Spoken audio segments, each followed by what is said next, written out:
everyone, hope you're doing good.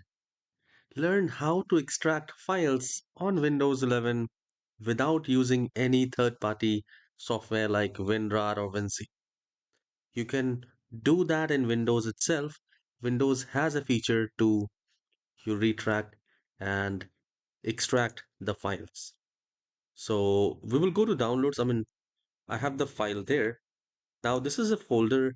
This is a file which I want to, which is compressed, and I want to extract it.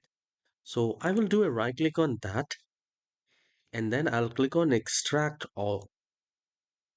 Now it will ask me to select the destination. So I will select the destination, my desktop.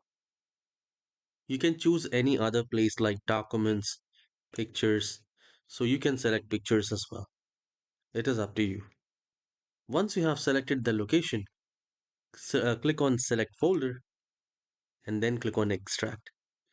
Currently I'm saving in my pictures.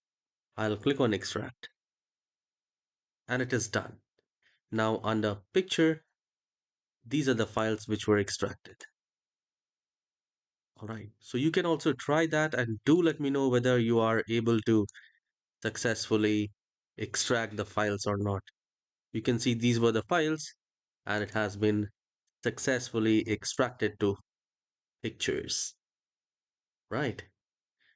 I'll see you in the next tutorial. Have a wonderful day.